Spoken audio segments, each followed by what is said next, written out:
Namaste.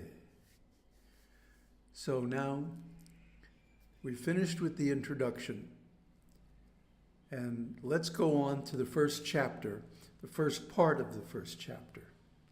I'm going to read some excerpts and comment on them. Salutation to Aum, undifferentiated Brahman, the primal and blissful cause, the transcendental consciousness shining as the unique mirror of the wonderful universe. So you see, this is a balanced view. Most Advaita literature concentrates on the Shivam side. And then there are schools like the Shaktas and others who concentrate more on the Devi side. But this is a balanced presentation, which is why I like it so much, and which is, I think, why Ramana Maharshi recommended it so highly. That we're not going to talk exclusively about the undifferentiated consciousness, nor are we going to talk exclusively about the differentiated manifestation. But we're going to see how they both relate to one another and reflect one another. So what happens when Shivam is in the state of undifferentiated, pure being? There's no activity, no time, no space, no distance, no dimension, no individuality, no mind, and of course, no ego, no desire, no past or future. See, all of those things don't exist in Shivam. But when Devi becomes active, she actually gives the desire to Shiva to create. It's stated in the Upanishads. Brahman said, "I am one, let me become many." So the first one that he became was Kamakshi, and then she made all the rest. That's why she's known as the mother. She literally gives birth to the universe, the creation, which, however, is not real. It's an apparency. It's an appearance in Brahman, in this undifferentiated consciousness, just like a mirror. A mirror does not edit the image that appears before it. It simply reflects what is there. It doesn't change it, or it shouldn't anyway, if it's a good mirror. It simply makes an accurate copy and represents it as a reflection. Now, of course, some aspects of this analogy don't exactly match, because the pure consciousness sees things as they are. A mirror does distort things from right to left, isn't it? So what looks like right to you looks like left in the mirror, and the opposite. So there is some distortion in a mirror, but in the pure consciousness of undifferentiated Brahman, there is no distortion. Things are seen as they are. There is no speculation that this is some objective reality. That's an idea that exists only in the mind. And when we overlay the creation with that idea, then by golly, it looks just like an objective reality. But it's not. And it can't be. Because the underneath the substratum of existence is undifferentiated. So any differentiation which appears can only be an appearance. It can only be temporary. It can't be real. This is the first point that he makes here. Let's see. So yeah, the one undifferentiated Brahman, signified by Aum, polarizes as Sat-chit-ananda, a triple, taking shape as Parameswari, who, in her crystal purity, displays the variegated phenomena which gyrate in equipoise within her. In other words, she isn't in illusion. She is the feminine reflection of Shiva. So she knows exactly what's going on all the time. But the creatures who arise within this manifestation do fall into illusion. And actually, that's part of the manifestation too, as was pointed out last time. Neutral Brahman and the polarized Brahman are thus interchangeable. There's no difference between the unmanifest and manifest creation. The idea of the mirror implies the non-separateness of the object from the subject, conscious being. So, pure being, Shiva, is only a subject, never an object. See, this apparently objective world that we live in applies to everything else except the self. The self is always subjective. Like Ramana Maharshi says, one does not see the self. One can only be the self. And that means becoming a pure objectless awareness. Objectless awareness means the awareness that whatever is seen is actually the self. There's no difference. It's non-different or non-separate, as it says here. So the world is also Brahman. And when seen from the point of view of Brahman, there's no illusion. Everything is clear. This is just a movie. It's just a show. It's just an appearance, a mirage. It's the snake seen in the rope. The snake appears in place of the rope, and the rope, the actual rope, is the substrate.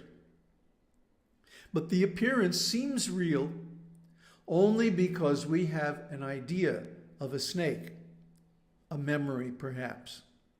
And we project that idea on what we see, and we recognize it wrongly. That's a snake. And it's simply a rope coiled up in a corner. So try to understand. What appears to be an objective reality is nothing but a projection of the mind of the self, or Devi, Kamakshi, Tripura. So Om, the three letters of Om, represent the three stages of consciousness: Jagrat, or waking consciousness, Svapna, or dreaming, and Sushupti, or deep sleep. The undercurrent of consciousness, meaning pure consciousness, in all of them, remaining unaffected, is metaphorically called the Resident Mistress, by name Sri Tripura. The procreative faculty generating new beings and the link of altruistic love connecting the offspring to the parent are personified in the mother. So in other words, she creates these beings, and because she creates them, she loves them like any mother, any sane mother, any responsible mother. So she also arranges for their maintenance and their salvation. And that is why the guru is considered a personification of the mother goddess. There's a saying here in Tiruvannamalai among the local people that here there are three goddesses. Yogi Ram Surat Kumara, then Brahmana Maharshi, of course, and Sheshadri Swamigal. All three are goddesses. Why? Because they're gurus. They take care. They have no ego. Their bodies have become instruments for the mother goddess, the mother father god, to take care of the children and to offer them salvation. And those who are fortunate hear those instructions and follow them. So the way of transcendence signifies that interest in Tripura purifies the mind and creates the zeal for enquiry into the truth. The listener is now fit for the ensuing discourse on wisdom. You see, this narrative takes up in the middle of the book, actually. There's a much longer section in the beginning describing the pastimes and nature of the mother. But we don't have that translation. We're beginning actually about 2/3 of the way through in the second section. There's also a third section which we don't have. So the second section deals with this process of self-realization. That's why Swami Ramananda picked it for translation instead of the whole work. So, of course, we can read on Goddess Tripura in other Vedic literature, so there's plenty of sources about her. The point is, by hearing the previous narration, one is supposed to have developed zeal, enthusiasm, for this process of self-realization. I shall now discourse on wisdom, which is unique because one will be permanently freed from misery by hearing it.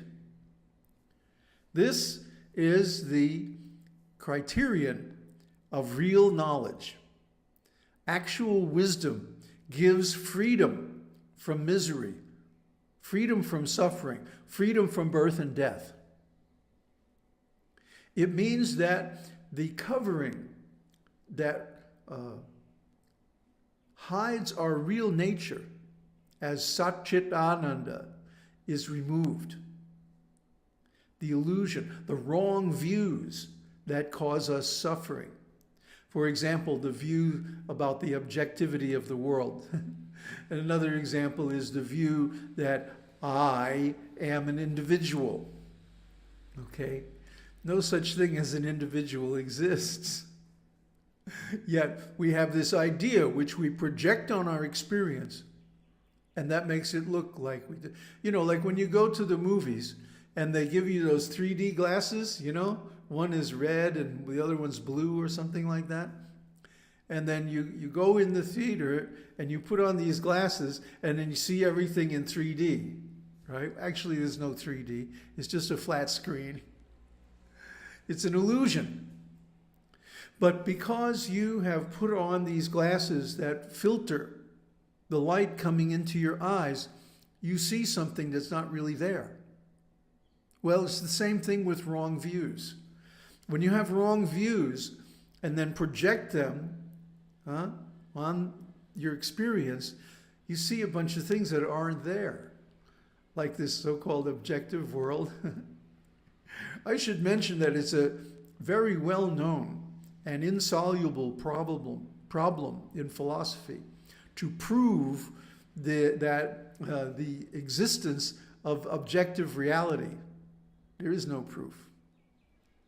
Just like if I want to weigh a bag of rice, let's say, 1 kg of rice, somewhere there exists a standard, a weight, a 1 kg weight, to which that bag of rice is compared.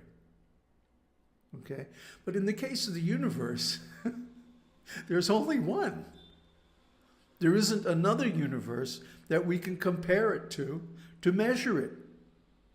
So there's no way to say whether it's real or unreal, whether it's objective or merely a dream. a hallucination. So the Vedic scriptures say, well, we know what it is because the one who created it told us.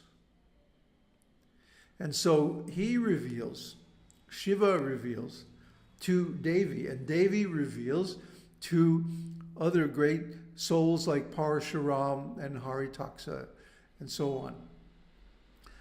So these then write books and teach others and spread this truth that, hey, wait a minute, all this stuff you're seeing, don't get too hung up on it because it's all unreal. It's all going to go away. In fact, it goes away every night when we fall asleep. Isn't it? This I, this ego, this mind, the senses, the body, the world, everything disappears. And we go into Sushupta, deep sleep. That means actual union with Brahman. But we don't perceive it as anything. Why? Because we have these glasses on. And we're looking for an objective world. We're looking for objects. We want to be the subject, and then we want to have all these objects. We're playing God. We're imitating Shiva.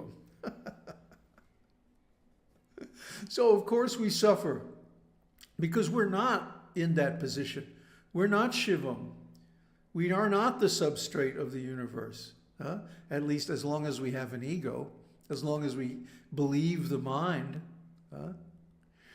But as soon as we let go of the ego and we stop believing all of these false views and just see what's really there, then it's quite clear. There is no objective world. It's only subjective. Every experience is only subjective. Even the scientists, when they create an experiment, are only subjects, the subjective viewer. There is no object. The whole thing is in their mind. And quantum mechanics actually confirms this. That's why the people who study quantum mechanics quietly go mad. It blew Einstein's mind. He couldn't deal with it. So anyway, this world that we see, which seems to be filled with all kinds of different objects and creatures and experiences and stuff, is really just a projection of our own mind. And when we stop believing in it, it goes away. And instead, what we see is an appearance in Brahman.